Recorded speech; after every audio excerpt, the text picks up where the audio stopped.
नमस्कार। AVM online classes में आप सबका स्वागत है। अध्याय 8 गति।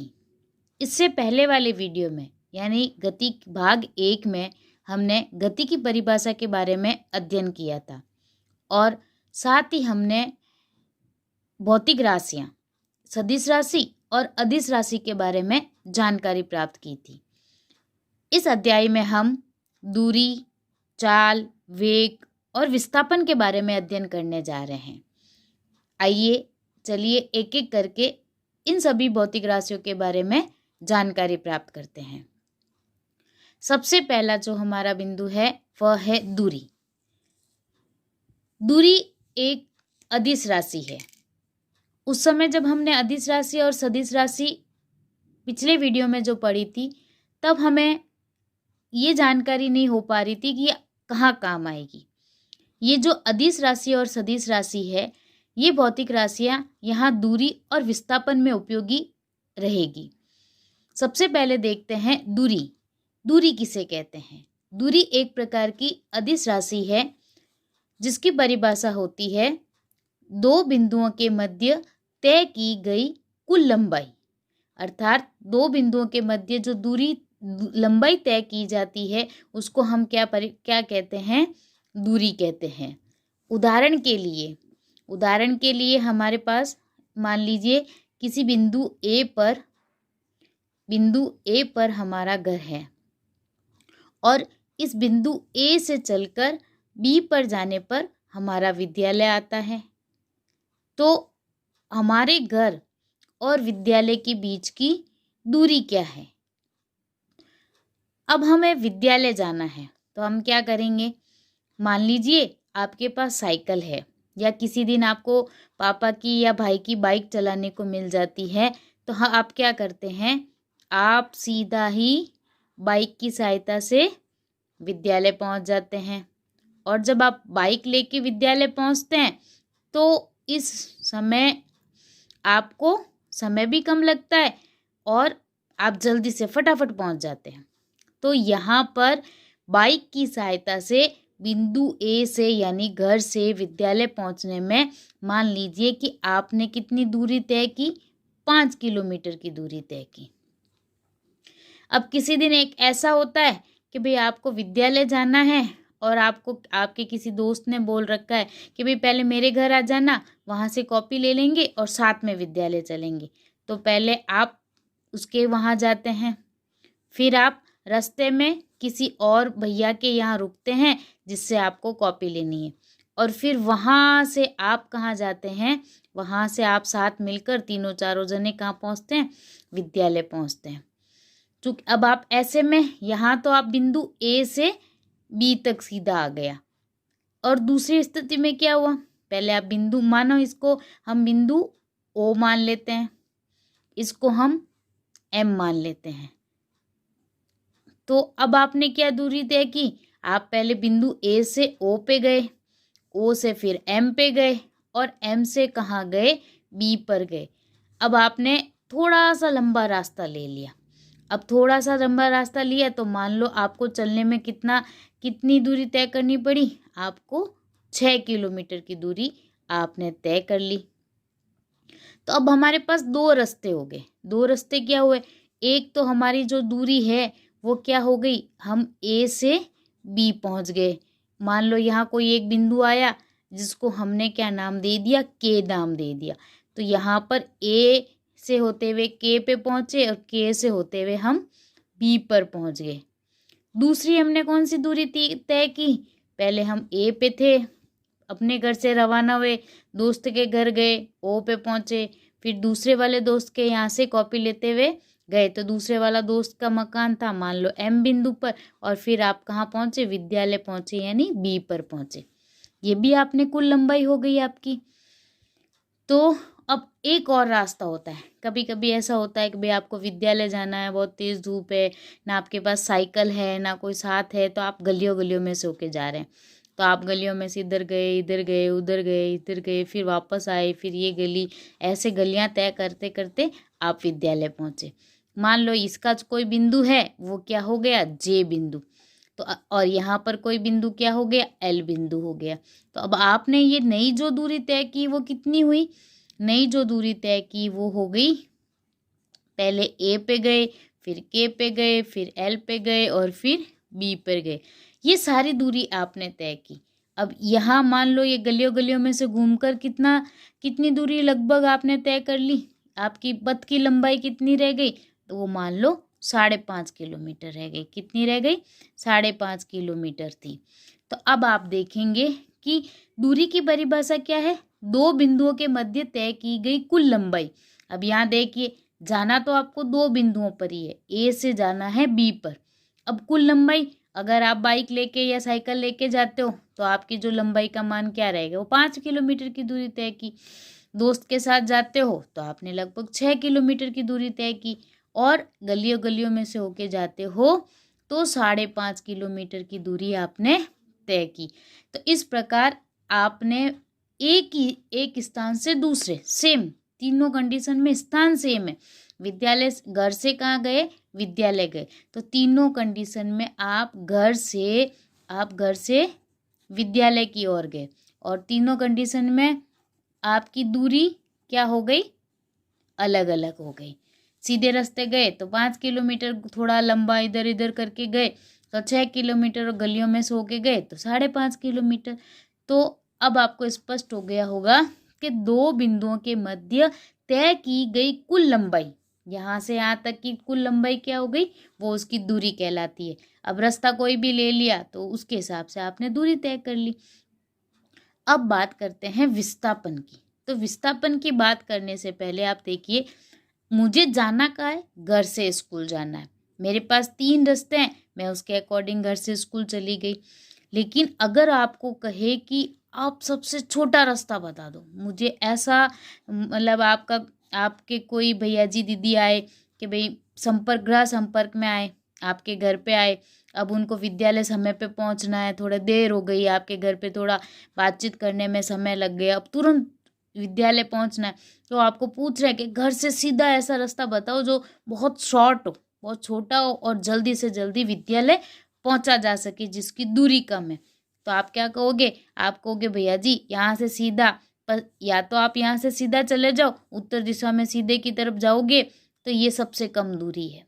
ऐसा भी हो सकता है कि भाई यहाँ अपने साइकिल बाइक कार ये सब काम में ली, अगर कभी ऐसा हो ना कि जैसे घर के ऊपर से आप कहोगे एक एरोप्लेन चल के सीधी विद्यालय पहुंची, कौन सी दिशा में, उत्तर दिशा की ओर सीधी, आपके घर से उत्तर दिशा की ओर एक एरोप्लेन चली और सीधी विद्यालय पहुंचेगी, और उस समय आपके घर की दूरी क्या होगी, 3 किलोमीटर। तो आप देखिए, पहले दूरी इस तरह से पार की तो 5 किलोमीटर, ऐसे घूम घुमा के गलियों में से पार की तो 5.5 किलोमीटर, थोड़ा लंबा रास्ता लेके पार किया तो 6 किलोमीटर। लेकिन अब जब आपको पूछ रहे हैं कि सबसे न्यूनतम रास्ता बताओ, तो आपको कि आप यहाँ से ऐसे सामने सीधे की तरफ चले जाओ, ये उत्तर दिशा है, इधर की तरफ से सीधा जाओगे, सामने 3 किलोमीटर के बाद विद्यालय आ जाएगा। आप ये भी कह सकते हो कि इधर पश्चिम भी हो सकता है, आप इस दिशा में सीधे चले ही जाइए और सीधा इस तरह से जाएंगे तो आपको विद्यालय। तो यहाँ पर आप देखिए दूर, तो विस्थापन की परिभाषा क्या है, दो बिंदुओं के मध्य तय की गई न्यूनतम दूरी को क्या कहते हैं, विस्थापन कहते हैं। दो बिंदुओं के तय मध्य की गई लंबाई, यहाँ से यहाँ तक 5 किलोमीटर, 5.5 किलोमीटर, 6 किलोमीटर, ये जो लंबाई का मान है ये क्या कहलाता है, दूरी कहलाता है। और इसी प्रकार से दो बिंदुओं के मध्य तय की गई न्यूनतम लंबाई, कम से कम लंबाई, ये देखो कम से कम, अगर मैं 3 किलोमीटर में यहाँ से यहाँ तक पहुँचती हूँ तो वो जो न्यूनतम लंबाई है, जो कम से कम लंबाई है, वो क्या कहलाता है, विस्थापन। और एक बात और, मैंने यहाँ क्या कहा, वो भैया क्या बताएगा, भैया गुरुजी या भैया जी आप इधर सीधे से इधर चले जाओ, पश्चिम दिशा की ओर चले जाना, सीधा विद्यालय आ जाएगा 3 किलोमीटर के बाद, उत्तर दिशा में चले जाना, सीधा विद्यालय आ जाएगा 3 किलोमीटर के बाद। तो ये जो आप यहाँ पर दूरी में हमको दिशा का ज्ञान नहीं था, लेकिन विस्थापन में हमको दिशा का ज्ञान होता है। इसीलिए विस्थापन क्या है, एक सदिश राशि है, और दूरी क्या है, एक अदिश राशि है। चलिए इसको और अच्छे से समझने का प्रयास करते हैं। दूरी और विस्थापन को समझने के लिए, ये देखिए, दूरी और विस्थापन को समझने के लिए हम एक और उदाहरण लेते हैं। मान लीजिए कि ये कोई पार्क है जो कैसा है, गोलाकार है। यानी कई बार आप देखते हो कि पार्क के ट्रैक होते हैं, लोग चक्कर काटते हैं, बीच में ना घास उगी हुई होती है और चारों तरफ सीमेंट का फुटपाथ बना रहता है जिस पे कि लोग दौड़ते हैं, एक्सरसाइज करते हैं। तो मान लीजिए ये पार्क है जो गोलाकार है और यहाँ पर लोग चक्कर काटते हैं, और इसकी ये जो कुल दूरी है, ये लंबाई है, ये मान लीजिए बिंदु ए है और यहाँ से ये बिंदु बी है, और ये जो पूरा पथ है, इस पथ की जो दूरी है वो मान लीजिए 100 मीटर है। ठीक है। अब यहाँ पर बिंदु ए से लेकर चलकर हमने वापस बिंदु ए पर आते हैं और हम पूछते हैं कि हमने कितनी दूरी तय की गई। तो दूरी की परिभाषा क्या है, तय की गई कुल लंबाई। तो जब ये इसकी पूरी लंबाई कितनी है, 100 मीटर है, तो हमारे द्वारा तय की गई दूरी कितनी हुई, दूरी कितनी हुई, दूरी भी क्या हो गई, 100 मीटर हो गई। अब यहाँ से अगर मैं कहूँ कि भाई मैं ए से लेकर बी तक गई तो ये दूरी कितनी हो गई, तो इसकी दूरी आधी हो गई। लेकिन अगर मैं विस्थापन की बात करती हूँ, मैं कहती हूँ कि मैं ए से चलकर वापस ए तक आ गई, ए से चलकर वापस मैं ए तक आ गई, तो ए से चलकर ए तक आने में मैंने कितनी दूरी तय की, 100 मीटर की दूरी तय की। लेकिन अगर ए से चलकर ए पर आने में मेरे विस्थापन का मान क्या रहेगा, तो आप देखिए, विस्थापन किसे कहते हैं, न्यूनतम लंबाई को कहते हैं। न्यूनतम जो दूरी है, लंबाई हमारे द्वारा तय की गई है, वो विस्थापन कहलाती है। अब ए से वापस ए तक पहुंचने के लिए न्यूनतम मार्ग क्या है, न्यूनतम मार्ग या न्यूनतम लंबाई क्या है, कुछ नहीं है, 0 है। क्योंकि आप देखिए यहाँ ए से वापस मैं ए पर आ गई, यहाँ इतना बड़ा चक्कर काट के अगर मैंने दूरी पूछे तो मैंने यहाँ से लेकर यहाँ तक की लंबाई तय कर ली। लेकिन अगर मैं न्यूनतम दूरी पूछती हूँ तो न्यूनतम दूरी तो कहाँ है, मैं ए से निकली थी और वापस ही ए पर आ गई, अब मेरे न्यूनतम दूरी तो रही ही नहीं। तो यहाँ पर मेरे विस्थापन का मान क्या हो जाएगा, 0 हो जाएगा। ठीक है ना। क्यों, क्योंकि देखिए ए से बी तक गए तो हाफ चक्कर हो गया, ए से ए तक आए तो फुल चक्कर हो गया। फुल चक्कर में लंबाई कितनी हो गई, तय की गई, हमने 100 मीटर तय की। लेकिन विस्थापन क्या होगा, ए से शुरू हुए और ए पर ही आ गए, तो हमारे द्वारा जहाँ खड़े हैं वापस लौट के आ गए, तो दूरी तो विस्थापन के अनुसार तो हमने कोई दूरी तय ही नहीं की, और जब दूरी तय ही नहीं की तो विस्थापन का मान क्या हो गया, 0 हो गया। चलिए अब देखते हैं चाल किसे कहते हैं। जब कभी भी आपको पूछते हैं ना चाल किसे कहते हैं, तो आप एक परिभाषा देते हैं, दूरी में परिवर्तन की दर को क्या कहते हैं, चाल कहते हैं। या एकांक समय में तय की गई दूरी क्या कहलाती है, चाल कहलाती है।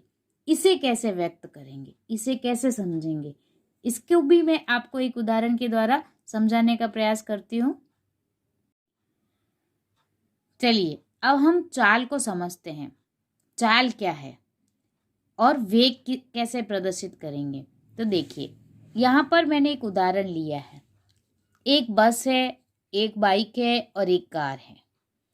एक बस दूरी तय करती है, एक बस दूरी तय करती है 50 किलोमीटर, बाइक दूरी तय करती है 90 किलोमीटर और कार दूरी तय करती है 30 किलोमीटर। अब बस को दूरी तय करने में लगता है 50 किलोमीटर की दूरी तय करने में लगता है समय 1 घंटा। इसी तरह से बाइक को दूरी तय करने में 90 किलोमीटर की दूरी तय करने में लगता है 2 घंटे, और जो कार है उसको 30 किलोमीटर की दूरी तय करने में लगता है 1/3 घंटा या 20 मिनट। अगर मैं आपको सवाल करूं कि चलो बताओ सबसे कम समय कौन ले रहा है या सबसे अधिक समय कौन ले रहा है, तो आप ऐसे बता नहीं पाओगे, आप नहीं समझ पाओगे कैसे बताएं, क्या करें। तो इसको भी देखो बहुत एक सरल उदाहरण की सहायता से समझते हैं। आप देखिए मेरे पास 3 टॉफ़ी है, एक टॉफ़ी है डेयरी मिल्क, एक पर्क और एक 5 स्टार। जो डेयरी मिल्क है वो संख्या में है 10 और इस 10 डेयरी मिल्क की कीमत है 200 रुपये।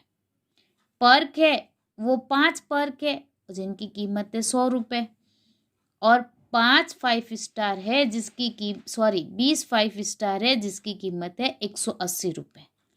अगर मैं आपको ये पूछती हूँ कि आप मुझे बताइए कि इसमें से सबसे कम रेट की टॉफ़ी कौन सी है, या सबसे ज़्यादा रेट की टॉफ़ी कौन सी है, या महंगी टॉफ़ी कौन सी है, सस्ती टॉफ़ी कौन सी है, तो आप कैसे बताओगे?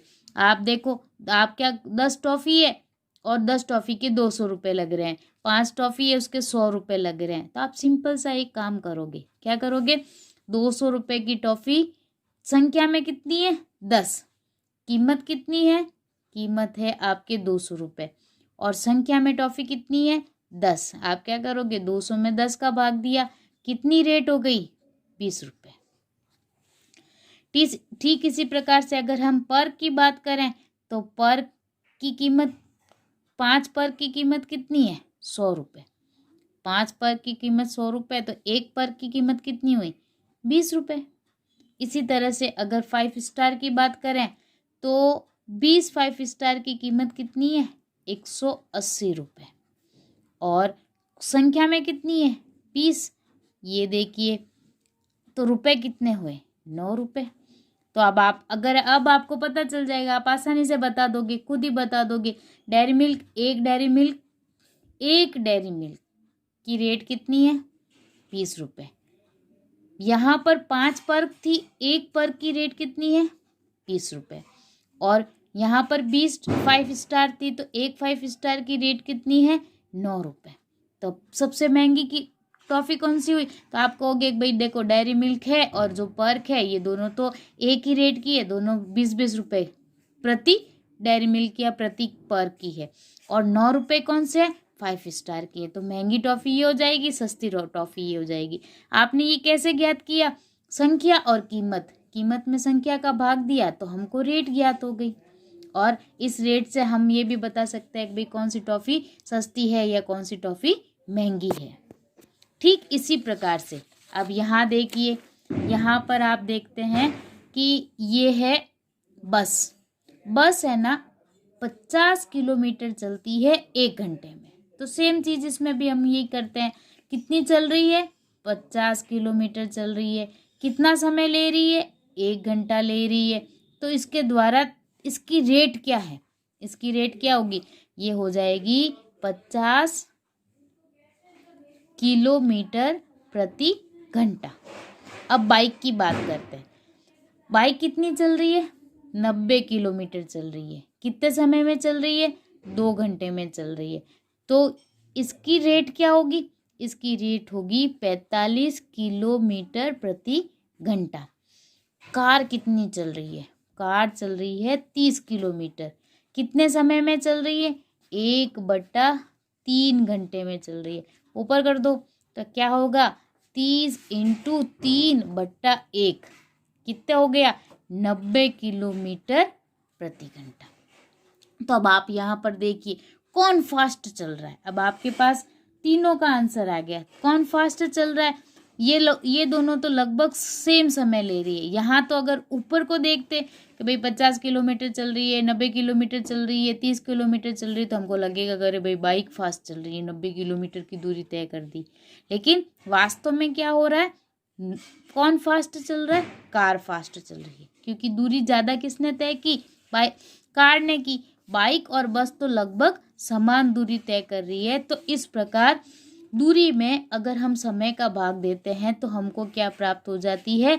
दर प्राप्त हो जाती है या रेट प्राप्त हो जाती है। यही दर या रेट क्या कहलाती है?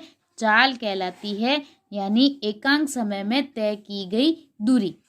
तो जब कभी भी हम दूरी में समय का भाग देते हैं तो हमें क्या प्राप्त हो जाता है? चाल प्राप्त हो जाता है।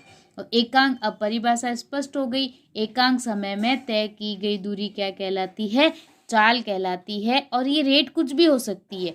ये रेट किलोमीटर, ये रेट आपके जैसे समय के अनुसार भी हो सकती है, घंटे के लिए कि 1 घंटे में कितनी दूरी तय की, 1 दिन में कितनी दूरी तय की, 1 मिनट में कितनी दूरी तय की, ये कुछ भी हो सकता है। तो इनके अकॉर्डिंग हम हर बार मतलब दर को बता सकते हैं। समय का भाग लगाकर दूरी में दर ज्ञात की जा सकती है और यही दर क्या कहलाएगी? चाल कहलाएगी। एकांक समय में तय की गई दूरी क्या कहलाती है? चाल कहलाती है।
अब हम बात करते हैं वेग की। वेग क्या होता है? विस्थापन में परिवर्तन की दर क्या कहलाती है? वेग कहलाती है। या एकांक समय में तय किया गया विस्थापन क्या कहलाता है? वेग कहलाता है। विस्थापन हम पहले ही समझ चुके हैं। विस्थापन क्या है? न्यूनतम दूरी। न्यूनतम दूरी क्या कहलाती है? विस्थापन कहलाती है। और यहाँ पर वेग बराबर क्या होगा? विस्थापन बटा लगा समय। और चूंकि हमें पता है विस्थापन में किसका हमें क्या ज्ञात रहती है? दिशा ज्ञात रहती है। विस्थापन में दिशा ज्ञात रहती है तो वेग में भी दिशा ज्ञात रहती है। तो वेग और चाल में एक दिशा का अंतर रहता है। यानी वेग एक सदिश राशि है, जबकि चाल क्या है? चाल एक अदिश राशि है। तो वेग और चाल में अगर हमको कोई अंतर पूछे तो दोनों में मात्र दिशा का अंतर रह जाता है। तो वेग को अगर हम ये लिखें, और जब कभी भी कोई सदिश राशि हम लिखते हैं तो उसको कैसे लिखते हैं? उसके ऊपर, इन सदिश राशि के ऊपर हम एक एरो बना देते हैं। जैसे अगर हमको वेग लिखना है तो वी के ऊपर इस तरह का एक एरो बना देंगे। ये क्या कहलाएगा? वेग कहलाएगा। सदिश राशि के ऊपर इस प्रकार का एरो बना दिया जाता है।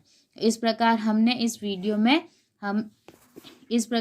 इस वीडियो में हमने वेग, दूरी, चाल और विस्थापन के बारे में जानकारी प्राप्त की।